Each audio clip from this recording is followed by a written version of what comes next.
Hey, what's up, everyone? Tony Dunst here on a Monday morning in Las Vegas, and I wanted to do a little poker review from the weekend, as this weekend was actually pretty interesting. So, if you were following along, you may have seen that I had a lot of chips going into day two of the $800 tournament at the Venetian. We were pretty much on the bubble, we were about 10 players off the bubble when we resumed at noon yesterday, and I was in like seventh or eighth place out of 65 players.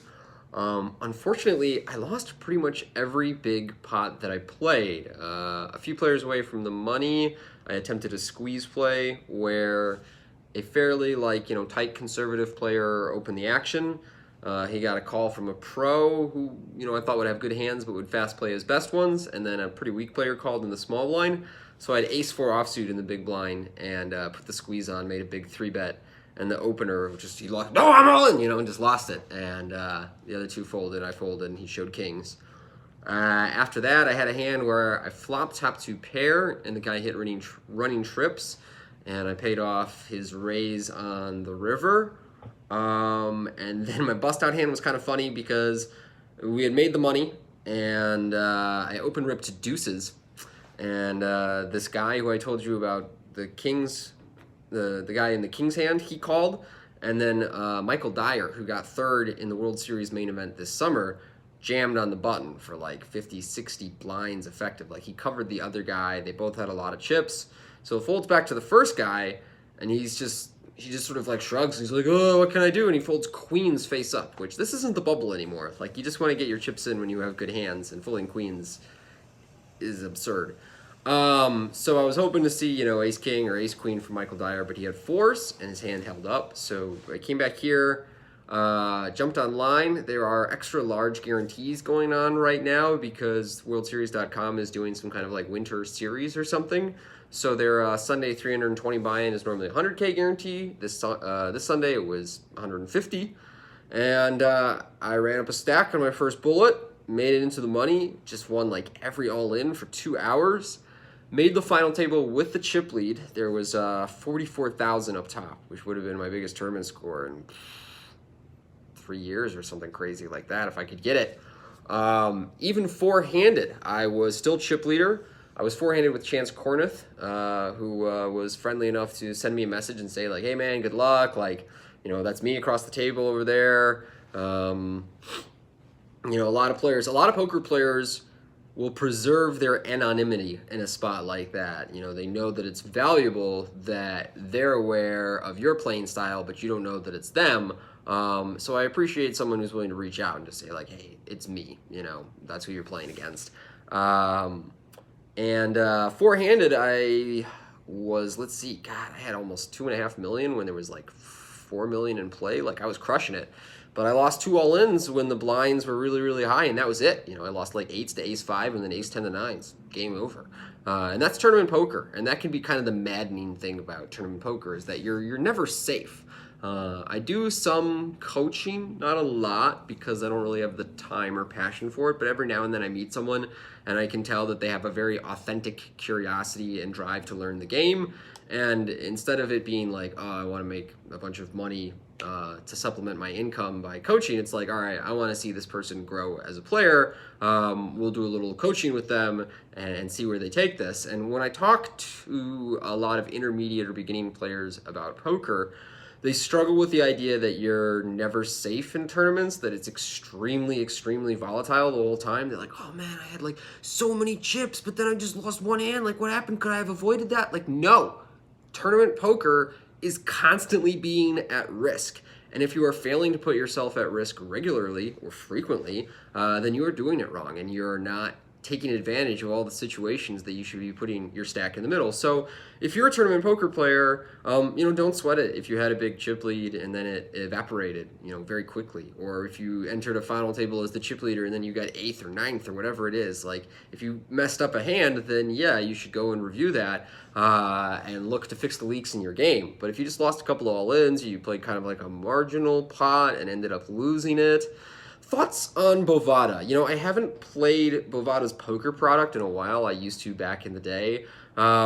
if I made the effort to get money on their site, that would be fine. The thing about these US facing sites that aren't licensed by someone like a Caesars Gaming or an MGM or something like that, when you're dealing with these offshore providers, there's always a little bit of risk involved in, will you be able to cash out the money? Will you be able to cash it out smoothly? Are you going to get it in a place that is convenient for you, or do you have to like take it in Bitcoin, which is not necessarily the end of the world, but just adds more steps to the process. So my understanding is Bovada has some pretty good guarantees, and now that I am more of an online player than I have been in a while, I think I should make the effort to get money on both Bovada and ACR and start playing on those sites regularly. But damn, I mean, even on WorldSeries.com, I can get 3 or 4 tables up, and that's about as many as I can handle these days. Like, I'm just working on a laptop.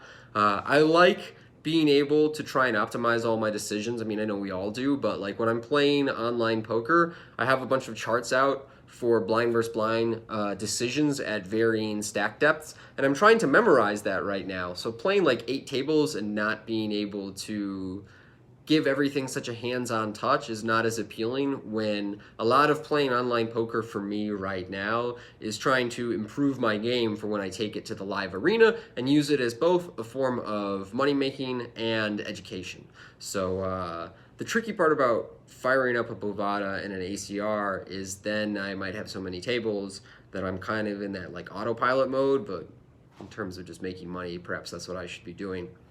So today is a $400 Six Max over at the Rio, a World Series circuit event.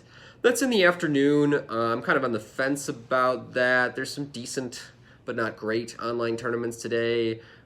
Maybe I'll be a little social. Maybe I'll just stay here and relax and rest a little bit. I'm still kind of getting over a cold, but I feel a lot better today. And then tomorrow is 1A of the 1600 1 mil guarantee at the Venetian. And that's the biggest one that I've played in a little while, and that will be great warm-up for the LAPC 10K main event coming up in a couple of weeks. So I hope to continue finding my way to final tables leading up to the WPT event over in LA. Like, this week was awesome for making final tables. I played online a few days and made 3 big final tables, got a win for 15K, a 4th for 11K. On Tuesday, I final tabled a 500 that was paying 25K at first. I came in second, finished 9th, but like another really good opportunity to get that score. So I feel like we're not too far away, hopefully, from posting a vlog where I'm like, we did it, guys. So what inspired this vlog out of curiosity? A variety of things. You know, I really believe in having projects to work on in order to find like purpose and meaning.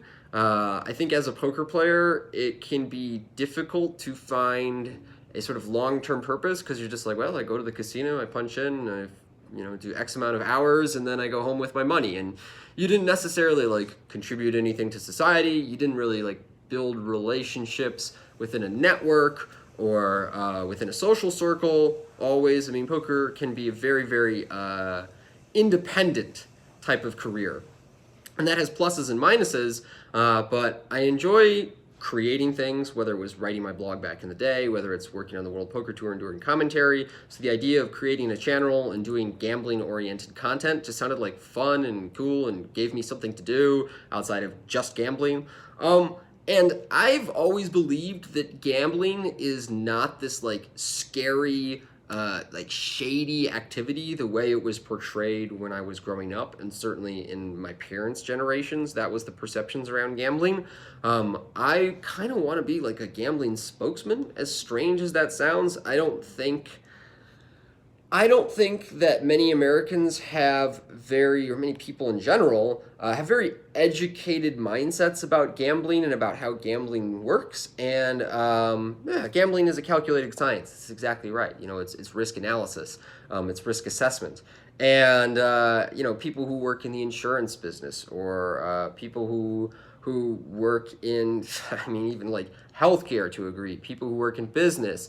There are all kinds of fields that have to do with risk assessment and risk analysis, and they have a pretty good idea of some of these concepts. But for whatever reason, when we transition to gambling, those a lot of people fail to understand how those concepts apply in gambling, and they think all of a sudden it's just all luck, or that, whether, no matter what we're playing, isn't it that just all luck, and doesn't the house always win? And they have all these like kind of axioms that are just about, a sucker and his money are soon parted and stuff. And I would like to see in the future people being more comfortable, more educated about gambling. And look, as I've spoken about in some of the vlogs, there is going to be an entire industry around separating suckers from their money, whether it's like selling them picks to sports games, or selling them bad poker advice, or recruiting them to play games that they should not be playing in, all kinds of stuff. And I would like to equip people to make the decisions about whether they should be playing, and so they can play better when they're in those games. People stuck on the government said it's bad, it must be bad. I mean, yeah, for a long time, our government did say that just like gambling's bad, sports betting's bad, that you have to go to this faraway, shady place called Las Vegas if you want to do that. Whereas in the rest of the world, gambling is this very like mundane, everyday activity. And that's what I would like to see happen in the United States. I would like to see our attitudes shift towards gambling, and I'd like to be on the forefront of those attitudes shifting. And ideally, I would love to one day talk about gambling on a mainstream sports broadcast. I know Fox Sports Net, I want to say it's Fox Sports, does Lock It In, which is like a 4-person panel talking about various sports bets, which is a cool concept, and I'm happy that they're doing that. But I worry a little bit that when it comes to gambling content, like putting 4 talking heads on the screen and have them shout numbers at each other doesn't like really mean anything. We as gamblers don't care that much. And like, if this guy's not putting up his money, then why does his opinion on like Oklahoma versus Texas matter? Like, he's just a talking head. I will say that one big problem I have working in television, doing radio interviews on the subject of gambling, is that there is a total lack of nuance. There is no patience for nuance. I did this interview around the Super Bowl. I'm calling it now Seminole Hard Rock next casino to get a Moisure sports betting operation. I don't know what's going on in the legislation arena of Florida, but if they can legalize sports betting, then yeah, we're going to have it at Seminole. That's an awesome property. No, I was going to say that one thing that really bothers me about doing like radio and TV interviews about gambling is I go through a pattern a lot where I come on a show and they're like, oh, you're a professional gambler, a poker player, that's cool, tell us a story. And I tell them some story and they're like, all right, well, we got this game coming up. It's Illinois State versus Rutgers in college basketball, and the line's -6. Who you got, Tony? And I'm like, who do I have? Like, I didn't know you were gonna ask me about this game. I'll even say like, hey, I'm not a college basketball expert. It's not really my field. I know that home court advantage is worth about 6 points or something like that. And maybe these teams are roughly equal in the rankings, but I don't want to tell you guys something that I'm not really certain of. And the reactions you get to that kind of thing are like, oh, why didn't you research and prepare? Was I at Hard Rock when all the clubs were open? Yes, it was awesome. It was amazing. That used to be a really cool place to just like hang out and socialize. Now it's just very gambling centric, but give it another year and Hard Rock in South Florida will be a sick spot again. But yeah, I'll go and do these interviews and they'll be like, how do you not have an opinion on this obscure game that we threw out at you? And I'm like, if I gave you an opinion, it would be bad. It would just be some like bullshit talking point, me having a hot take but not knowing anything. And in the world of gambling, if you're gonna put your money where your mouth is, then you need to be careful about where your mouth goes and the kind of takes that you have, because people are gonna ask you to back them up. And in the gambling world, it's so easy to expose frauds and guys who are just full of shit, because it's like, hey, I have this strong opinion, and someone's like, all right, bet me on it. And if you don't bet, then we know what your opinion is worth. And it's difficult for me that in media, they really value these like quick, bite-sized pieces of information and hot takes, and we want it like polarized. And they don't want you saying, well, maybe, I'm not exactly certain, I kind of have a probabilistic approach to things, I don't want to tell you, that kind of thing doesn't play very well. But in the gambling world, where we speak of certainty not in like 100% or 0, but in a probabilistic nature because we're working in numbers, there's not a lot of patience for that, and I'm hoping to change those attitudes. But anyway, this one has run really long, guys, And I will be working on a new vlog tonight with my editor, maybe tomorrow at the latest. It's going to kind of depend with the live poker schedule. But another vlog coming up this week, and we will keep these live sessions happening in the morning. So if you guys have like poker hands or stuff you're wondering about the gambling and sports world, save those questions for the mornings, and I'll be here to answer. All right, thanks for tuning in. See ya.